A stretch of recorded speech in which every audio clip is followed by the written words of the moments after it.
regreso un poco a los 50. Talcott Parsons incluso estuvo a cargo de un centro de investigaciones psicosociales donde coordinaba los trabajos de psicólogos y sociólogos para tratar de ver cómo operaba en la población psíquicamente la incursión de ideas o la inculcación de ideas.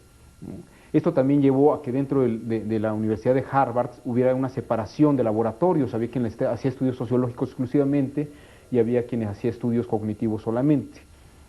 A final de cuentas se le acusó a Talcott Parsons de tratar de manipular a la población para inculcar cierto tipo de creencias y dogmáticas, volver a los medios un poco en esta línea fascista y esto fue lo que fracasó un poco en la línea de Parsons. Sobre todo en los 60 porque esta escuela crítica donde Adorno, la escuela de Frankfurt, Marx Horkheimer, incluso de donde sale Jürgen Habermas, propone este análisis crítico de que no nos dejemos manipular por los medios y las estructuras mediáticas.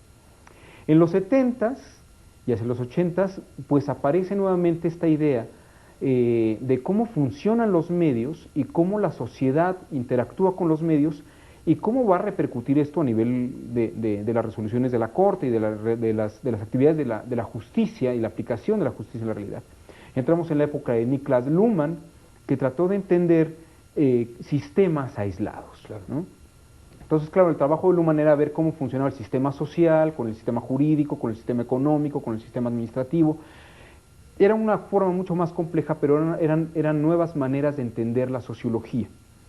Por supuesto que esta realidad histórica replantea el estudio de la sociología dentro del derecho. Y te voy a decir por qué no encontró mucho lugar a partir de los 70s y los 80s el estudio de la sociología en las facultades de derecho. Porque el único libro que había en aquel entonces era el de Recasens-Sitges. El libro pues se quedaba en una etapa muy básica de los años 50, cuando había hecho ya muchas actualizaciones. Pero el libro en realidad no estaba actualizado, ni hablaba de la crítica de la escuela de Frankfurt, ni hablaba de los 70s. Entonces, y sobre todo, por ejemplo, había quien buscaba la alternativa de meter textos de Isaac Guzmán Valdivia, que los textos de Guzmán Valdivia son muy interesantes si tratamos de hablar de la administración pública o la administración humana, pero del México de la época del desarrollo estabilizador, no de la época post-echeverrista ni post-José López Portillo. Entonces, no había textos de sociología que pudieran explicarnos la realidad jurídica de los 70s, de los 80s, de los 90s. Hay un vacío en la literatura jurídica. 50 años de atraso. 50 años de atraso que obviamente perdimos el rastro de la sociología y su vinculación con la ciencia del derecho. Claro, por eso se explica que en muchas facultades o escuelas de derecho pues prácticamente obvien el tema, ¿no? Dijeron, no le hacen caso. Como ya nadie lo trabaja, pues hay que deshacerse de la materia, ¿no? O esta materia tiene elementos que no están actualizados y como no hubo nadie que los actualizara, hay que sacar la materia, ¿no? Claro. Esta pregunta me lleva a otra relación que es muy interesante y ha sido poco explorada, que además es fascinante.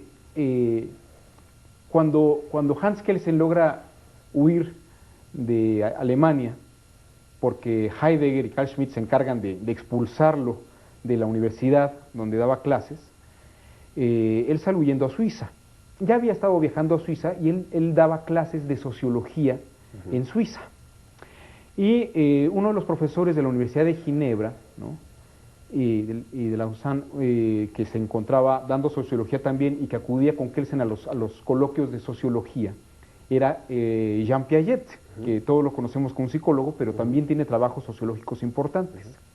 Bueno, hay una polémica, hay una discusión muy larga entre Jean Piaget y Hans Kelsen sobre las aportaciones del derecho a la sociedad y de la sociedad al derecho, que va desde los años 1940 hasta la muerte de Kelsen en los principios de los años 70.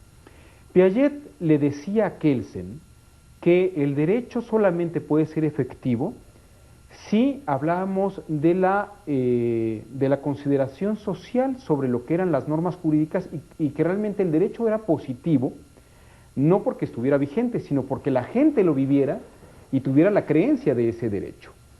Y Kelsen le decía que a él solamente le interesaba esta parte científica del derecho y que no le interesaba lo que pasara sociológicamente hablando, porque el derecho es distinto a la sociología. Claro. Entonces, para Kelsen, el derecho como ciencia era diferente a la ciencia de la sociología. Estudiar la sociología del derecho habría sido, habría sido el análisis o el estudio del derecho en los comportamientos sociales.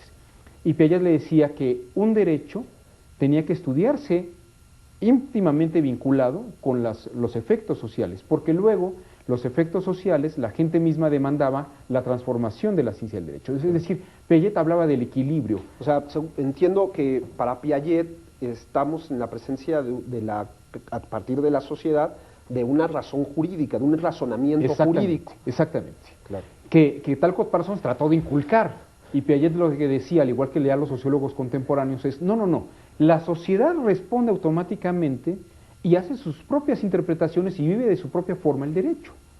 Y ya lo que tendrá que hacer la ciencia del derecho o los legisladores es ir haciendo modificaciones a las normas jurídicas conforme la gente va exigiendo que se vayan adaptando esas normas jurídicas en sus propias vidas.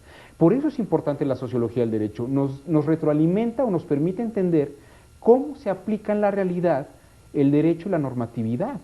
Por eso hay que revalorizar a la ciencia sociológica vinculada al derecho. Claro, cuando hablamos de historia del derecho, hablamos de distintos paradigmas de entendimiento de lo jurídico, y entendiendo desde la lógica de la sociología jurídica, esto nos aporta a entender que esos paradigmas obedecen a un entendimiento de la sociedad del derecho. Exactamente. Claro, dejamos la idea kelseniana de que la norma es la norma independientemente de los valores que la sociedad tenga, y con la sociología jurídica hay una reconsideración de los valores sociales, porque además el derecho debe servir a los valores sociales. Y esto nos lleva a las corrientes más contemporáneas de sociología. Estamos hablando de un sujeto como Wallerstein, de Anthony Giddens, estamos hablando de incluso personajes que se conocen en otro ámbito como Peter Drucker, se conoce mucho en el ámbito de la administración, pero más del 60% de los libros de Peter Drucker son sobre estudios sociales. Claro. ¿No? Peter Drucker, por ejemplo, nos explica por qué debe cambiar la ley de seguridad social. La ley de seguridad social, dice Peter Drucker, te pongo el ejemplo. Sí. Peter Drucker dice cuando después de la Segunda Guerra Mundial, dice Peter Drucker, las empresas consideraban que el trabajador estaba supeditado al patrón, ¿no? Y que el patrón le daba su dinero y que de algún modo al final le iba a dar un dinero para el retiro, ¿no? Pero como se fueron dando las circunstancias socioeconómicas y socioculturales, ¿no? Hoy en día vivimos una época en que los dueños de las empresas ya no son los empresarios ni los accionistas, son los propios trabajadores. Tú piensas que más del 60% del dinero que ingresa General Motors, o que ingresaba General Motors, era para pagar pensiones de trabajadores. Claro. Entonces, dice Peter Drucker, esto lo que hace es que el trabajador jubilado en realidad es el dueño de la empresa. Ya no son tanto los empresarios, ni los accionistas, ni los trabajadores. Son todos aquellos que habían trabajado en la empresa. Y entonces, ¿qué es lo que ocurre? La empresa por sí sola y el Estado por sí solo ya no pueden mantener la economía de las jubilaciones. Tiene que transformarse en una lógica de la jubilación y por eso surge esta idea de los fondos de ahorro, ¿no? Claro. ¿No? El fondo de ahorro para el retiro que está a cargo de los propios trabajadores. Bueno, este tipo de toma de decisiones jurídicas se logra gracias a una lectura sociológica de cómo se desarrollaron los trabajadores en las empresas y cómo la realidad económica y la realidad social cambió totalmente y la realidad jurídica requiere nuevas formas jurídicas para responder a esas realidades sociales. Pero también existen una serie de conceptos que son difíciles de definir desde el tema jurídico y que están muy enraizados con el tema sociológico, pienso el tema del bien común. O sea, una serie de conceptos indeterminados, que son difíciles de concreción y que me encontré un apartado en su libro que habla sobre el tema de los bienes jurídicos indeterminados. ¿Cómo, desde la óptica sociológica, desde la óptica jurídica, usted que está en estos límites, cómo entender estos conceptos indeterminados? El derecho los llama conceptos indeterminados. Filosóficamente, Wilhelm Dilthey, Jean-Paul Sartre, George Simmel, los distinguen entre conceptos y nociones. ¿No es lo mismo un concepto que una noción? Por supuesto que no. Un concepto es un término que es universal y objetivo, absoluto para todos, ¿no? Un ángulo recto es un ángulo de 90 grados. Sea mañana, tarde o noche, sea el año 0, sea el año 20 después de Cristo, antes de Cristo, o sea el 2012 en pleno siglo XXI, un ángulo recto siempre será 90 grados. Un concepto es universal y absoluto, ¿no? Objetivamente hablando. Una noción es lo que jurídicamente llamamos un concepto indeterminado. Es un término que depende de las circunstancias socioculturales o históricas en las que estemos platicando de ese término. Por eso el derecho y por eso la sociología no había sido una ciencia, porque como empleaba nociones, no estaba dentro de los parámetros de objetividad y predictibilidad que nos daban las ciencias exactas que utilizan conceptos. La física, la química, la biología utilizan conceptos. Pero en el campo del derecho y de las ciencias sociales en general, pues pocos son los conceptos que manejamos más bien nociones. Y ahí está la aportación de la metodología científica de Weber, que nos va a dar los parámetros de empleo para hacer una ciencia del derecho.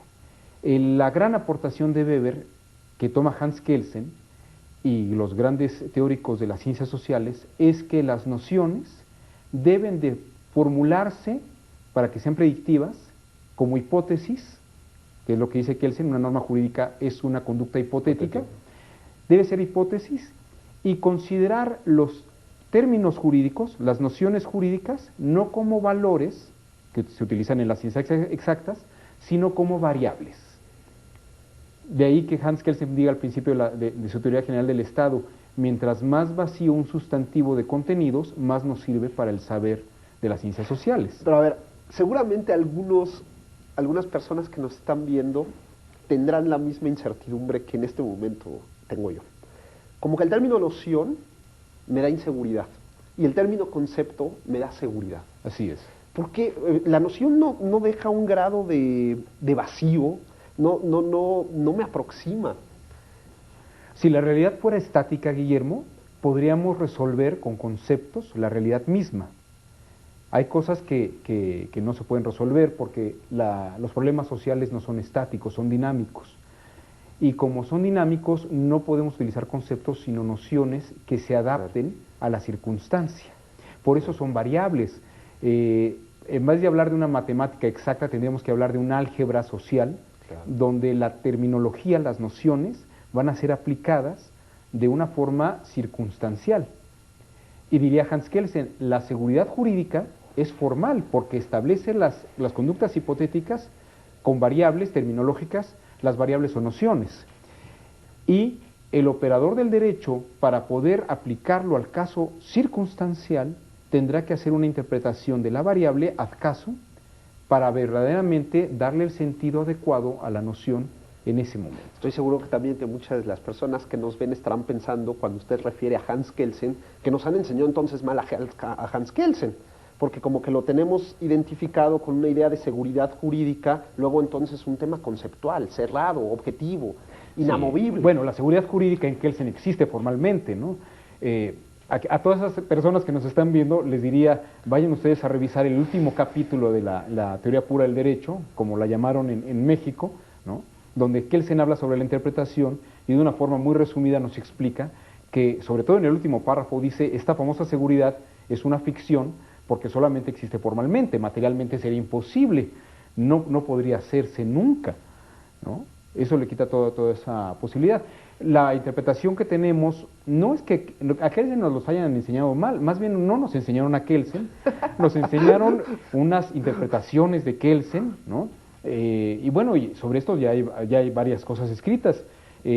Mario de la Cueva, por ejemplo, o Recasén Siches, o Sodi Pallares, decían, ¿cómo, por ejemplo, va a enseñar teoría política sin valores políticos, ¿no? Claro. ¿Cómo va a enseñar derecho sin valores filosóficos, ¿no? Y Kelsen, precisamente, siguiendo a Max Weber, ¿no? Dice, hombre, es que una ciencia social es avalorativa.